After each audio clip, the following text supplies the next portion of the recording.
You're commuting home with Katz and Cosby. Now, here's John Katzimatidis and Rita Cosby on 77 WABC.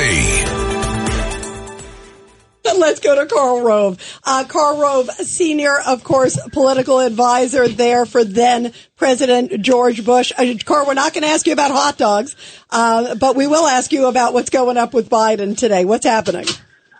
Well, we had a little bit of a break in the dam by comments this morning by Speaker Emeritus Nancy Pelosi, which seemed to sort of suggest the president needed to reconsider.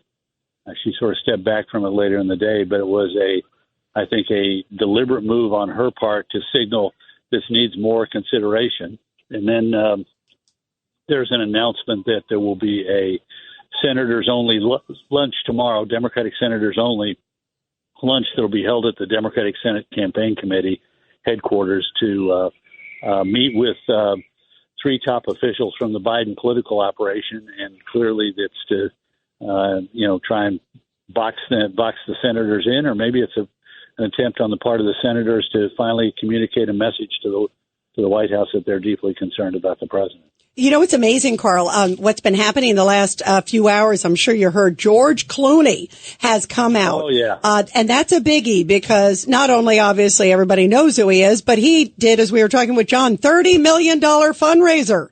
And he said that he's been talking to people on Capitol Hill, and everybody in Hollywood is agreeing with him that it's time for President Joe Biden to go. How big of a deal is that? Well, it's a big deal, but remember, the president is sort of trying to inoculate himself by saying the elites are trying to get me out, but ordinary people, they don't, which is actually the opposite. The elites have come to this timidly and lately. You remember last year we had 60% plus in polls saying including a plurality of Democrats saying that Biden was too old and lacked the mental acuity and physical stamina to be effective as president. And today that number is over 70%, with a majority of Democrats agreeing with it. So the ordinary people came along in this issue a long time ago. It's only now that both the media elite and the elite donor class of the Democrats are starting to wake up to the fact that if Joe Biden is the Democratic nominee, Donald Trump is going to be president. Karl Rove, question: If President Biden doesn't go away, can they do anything about it?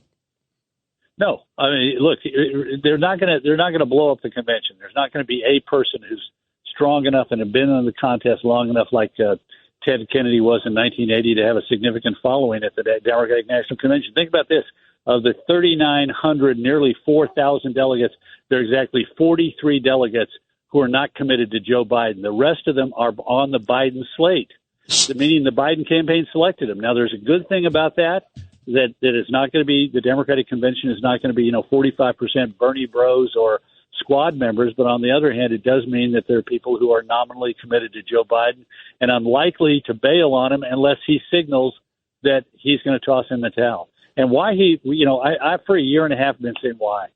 I mean, it was clear a year ago that he was, too old, and he promised us implicitly when he was running that he was going to be a transitional figure, that it was going to be, return normality and restore the system, and then take his farewell and go. Well, he doesn't want to leave, and his wife doesn't want him to leave, and his son Hunter has gone to the White House.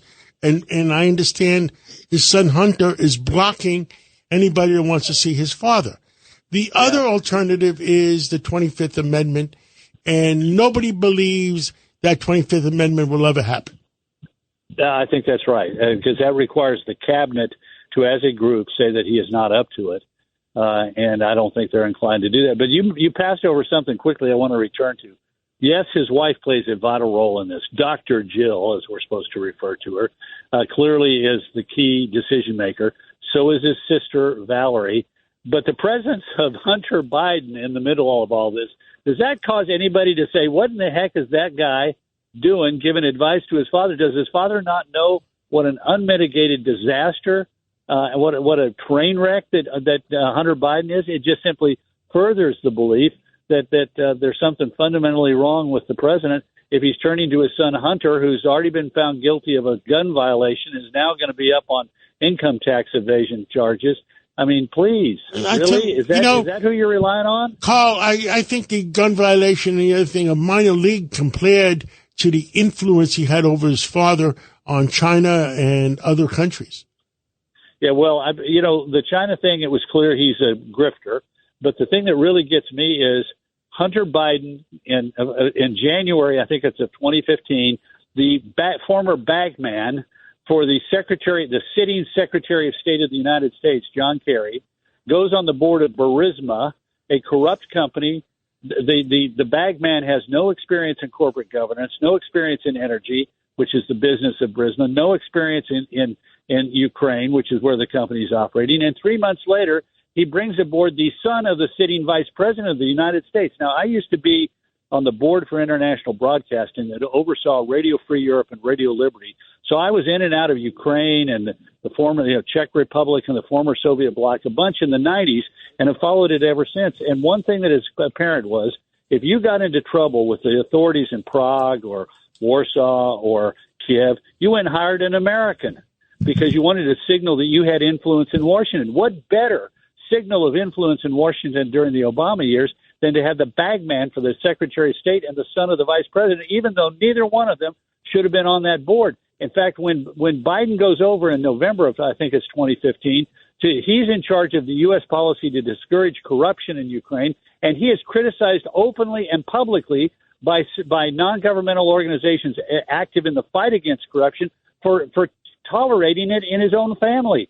So it was not only, the private action of a guy, cashing in on his dad's name, but it was also in violation of our public policy as a country, lecturing Ukraine, you need to do something about the corruption, and the vice president's son is participating in it. Carl, is also you mentioned broadcasting. So you're a broadcaster, broadcasting.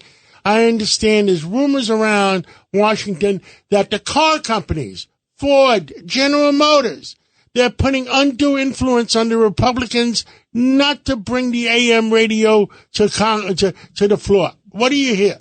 Not a thing. You got me there. Stay on top of it, Carl, because I'm going to stay on top of it, and there's going to be fireworks go off if people got influence in Washington. Bravo. Absolutely. Thank you so much, Carl. Carl, thank you. Absolutely. By the way, that is a big deal, and I'm glad you brought that up. It is a big deal. Absolutely. If Washington allows these companies, these EV companies that are dying to undue influence to stop AM radio, well, there's going to be fireworks. Absolutely. And AM is so critical for emergencies and so many things, John.